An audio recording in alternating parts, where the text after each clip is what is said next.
Bien, merci. Oui, deux petites remarques par rapport à ce que vient de dire Michel Henry. D'abord, le dossier médical, c'est quelque chose d'important, je vais vous en parler. La checklist, c'est fondamental parce que la checklist, si elle est bien faite, elle doit être orale. Et elle doit être faite par le chirurgien avec tous les signataires de la checklist en salle. J'ai trop vu en France ou à l'étranger des checklists qui étaient faites avant que le malade soit endormi. Parce que si vous respectez la checklist, il n'y a pas de problème, il n'y a pas d'erreur de côté, il n'y a pas de problème d'antibioprophylaxie parce que c'est noté, et il n'y a pas de problème de matériel parce qu'on a vérifié le matériel avant, et avant que le malade soit endormi. Et ensuite, le chirurgien peut dire vous pouvez endormir ce malade. Alors moi je vais puis il y a autre chose aussi, il faut aussi se méfier des paroles qu'on peut avoir vis-à-vis de malades. Il y a quelque chose que j'appelle la théorie du conquis. Vous voyez arriver un malade, c'est pas vous qui l'avez opéré, vous voyez une radio qui vous plaît plus ou moins. Il faut se méfier de quel est le con qui vous a opéré. Voilà. Ça s'appelle la théorie du conquis. Faites attention à ça parce que les problèmes commencent à ce niveau-là. Alors moi, je vais vous parler du compte-rendu opératoire. Le compte-rendu opératoire, je vais vous raconter une petite histoire. D'abord, le compte-rendu opératoire, c'est quelque chose qui est fondamental, qui est très important. Et vous savez qu'en France, il y a la loi Kouchner depuis 2002. L'information du patient, le patient a accès à son dossier et bien évidemment accès à son compte-rendu opératoire. Donc, on l'a vu pendant la journée d'hier et ce matin, dans les difficultés de reprise, de révision d'une prothèse totale de hanche, outre les examens complémentaires que l'on fait, la radio, etc., il y a une chose qui est importante, c'est le compte-rendu opératoire, parce que ça vous permet de savoir ce qui a été fait lorsque vous voyez le patient. Faut-il encore que ce compte-rendu opératoire soit complet et on va voir ce qui se passe avec le temps. Et donc, peut-on faire confiance au compte-rendu opératoire de la prothèse primaire? C'est la question que je pose dans ce petit topo que je vous fais. Alors, ce compte-rendu opératoire, il doit contenir un certain nombre de choses qui sont extrêmement précises.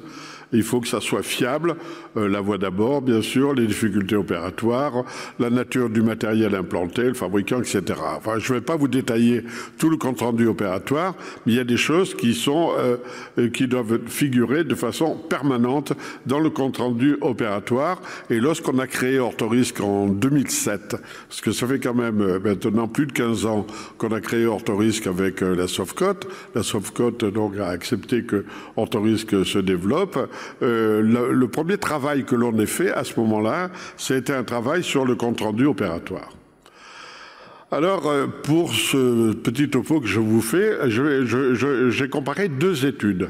Une première étude sur le compte-rendu opératoire, il y a une quinzaine d'années, et puis, donc c'était en 2003-2004, c'était avant que l'on mette en place tous les statuts d'Orthorisc, et on avait étudié la fiabilité du compte-rendu opératoire auprès des membres de la Société française de la hanche et du genou. Et cette étude était une étude d'évaluation des pratiques professionnelles que nous avions souhaité avec Patrice Papin et moi-même sous l'autorité de l'ANAS. L'ANAS était l'ancêtre de la Haute Autorité de Santé. Voilà. Et puis, 15 ans après, donc l'année dernière, j'ai eu la surprise de voir, je fais partie du jury du prix Rolliens de gestion des risques à la Sofcote, qui est un prix qui est très important puisque ça permet de primer une communication sur la gestion des risques. Et j'ai eu l'occasion, et j'ai été assez catastrophé, de voir le travail de Nicolas Ménard à Lille, qui est interne à Lille, doit être en fin d'internat actuellement, en 2017. Et vous allez voir ce qui s'est passé entre 2003, 2004 et 2017, c'est-à-dire en gros en 15 ans. Alors, au niveau de la Société française de la hanche et du genou, lorsque Jacques Wittwood a créé la Société française de la hanche et du genou, c'était limité à 90 membres, pas un de plus, 90. Donc, il fallait qu'il y ait un décès ou un départ pour nommer un membre supplémentaire au niveau, je vois qu'il y a François qui est là, la présidence de la hanche de la Société française de la hanche et du genou, c'était extrêmement raide à l'époque. Et vraiment, les chirurgiens étaient sélectionnés avec un dossier extrêmement important et tout à fait analysé par Jacques Wittwood. Alors, dans ce travail que nous avions fait, il y avait 39 membres, donc presque la moitié des membres de la Société française de la hanche et du genou qui avaient répondu, et il y avait un certain nombre de critères sur le compte-rendu opératoire dans l'étude que nous avions faite. D'abord, est-ce que le compte-rendu opératoire est dans le dossier? Pas toujours évident, hein, parce qu'il peut ne pas être dans le dossier, il peut avoir été perdu. Est-ce qu'il y a le nom du fabricant, le modèle de la prothèse, le couple de friction, est-ce qu'il y a eu une cimentation, le nom du ciment, s'il y a eu une cimentation, quelle technique de cimentation, est-ce qu'on a utilisé un bouchon, etc. Donc vous voyez, tous ces éléments devaient se trouver dans l'analyse du compte-rendu opératoire de cette époque. La deuxième étude, donc c'est celle de Nicolas Ménard. À la suite de 138 reprises de prothèses, il a étudié 138 comptes rendus opératoires de la prothèse primaire. Et alors, avec un certain nombre de critères portés sur la cupule, la taille, etc., le polyéthylène, mobilité, etc., l'insert, le fabricant de l'insert, le modèle, la taille, la pièce fémorale, qui était le fabricant, le modèle, est-ce que c'était cimenté, pas cimenté, la tête, qui était le fabricant de la tête, est-ce que c'était de la céramique, le modèle, le matériel, enfin, donc un certain nombre de critères qui sont tout à fait importants. Alors, quels ont été les résultats? Les résultats de l'étude que j'avais menée avec Patrice Papin auprès des chirurgiens de la Société française de la hanche et du genou, vous voyez que 43% des chirurgiens avaient répondu, il y avait 38 réponses qui étaient valables, et en gros, le résultat était satisfaisant dans 86% des cas. Donc, un tiers des chirurgiens, c'était 100% des cas, un tiers des chirurgiens c'était moins de 80%, et le reste... Alors surtout, le critère qui manquait, c'était surtout le problème de la cimentation, qui était relativement oublié, parce qu'on commençait à faire des prothèses sans ciment, et donc la cimentation et la technique de cimentation étaient souvent oubliées. C'était en gros la chose qui manquait dans cette étude. Alors la deuxième étude, menée par Nicolas Ménard, voilà, tous les critères qui ont été étudiés, je ne vais pas vous infliger ça, bien évidemment, mais j'ai analysé ces critères, et alors là, c'est la catastrophe. Quand j'ai vu ça, je me suis dit, c'est pas possible aujourd'hui d'avoir des comptes rendus opératoires comme ça. C'est-à-dire manquer le fabricant de la prothèse dans plus de la moitié des cas, voire dans la totalité des cas. On ne savait pas qui avait fait la tête, on ne savait pas d'où venait la queue, d'où venait la cupule, quelle était la nature de l'insert. Le modèle était manquant, il n'y avait aucune description du modèle, vous voyez, de 10 à 80%. Au niveau de la tête, 80%. Au niveau de la queue, par contre, le modèle était mieux répertorié, au niveau de la cupule aussi. Et au niveau de l'insert, une fois sur deux, on n'avait pas la référence de l'insert. Alors, ce qui était exact dans ces comptes rendus opératoires, je vous passe tout ça, mais enfin, vous voyez tout ce qui manquait. Il manquait les éléments principaux.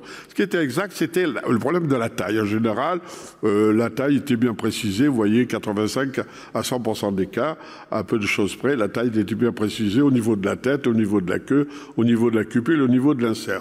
Par contre, le problème de la cimentation était relativement aussi bien précisé. Alors, la conclusion que je tire de tout ça, c'est 15 ans après, quelle dégradation terrible. C'est-à-dire qu'aujourd'hui, les chirurgiens qui opèrent une prothèse de hanche, moi j'ai connu l'époque avant qu'on détermine le compte rendu opératoire, nos patrons mettaient voie d'abord habituelle, technique habituelle, fermeture et point barre. C'était 3 lignes le compte rendu opératoire. Donc on ne pouvait rien en tirer, bien évidemment.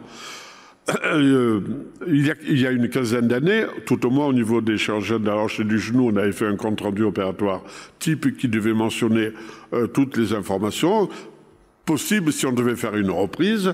Voilà. Et je m'aperçois que 15 ans après, c'est la catastrophe, c'est-à-dire que plus rien n'est mentionné. On est presque retourné au temps préhistorique du compte rendu opératoire, voie d'abord habituelle, fermeture totale, agrafe sur la peau, etc. Donc je pense qu'aujourd'hui, il était absolument nécessaire de revoir le problème, de demander à Orthorisque de refaire une formation dans le cadre de la gestion des risques et de l'organisation de l'accréditation sur le compte rendu opératoire. Alors je sais que, bon, avec Renacote et avec l'entrepôt de données de dossiers de Redacote, ce problème sera probablement résolu. Mais je crois qu'il est très important que vous fassiez très attention au contenu du compte-rendu opératoire de la prothèse primaire, parce que lorsqu'on fait une reprise de prothèse, et on l'a vu avec la prothèse de Judée, je ne sais pas qui était capable dans la salle, il y a beaucoup de jeunes, de dire c'est une prothèse de Judée avec toutes les difficultés que cela comportait à l'époque. Voilà. Donc c'est ce que je voulais vous dire. Le compte-rendu opératoire, ça s'est dégradé, c'est la faute des chirurgiens. Michel Arifessi vous a bien expliqué l'importance de ce compte-rendu opératoire au niveau de l'expertise. Faites attention à vos comptes rendus de prothèses primaires et bien évidemment de reprise. Je vous remercie.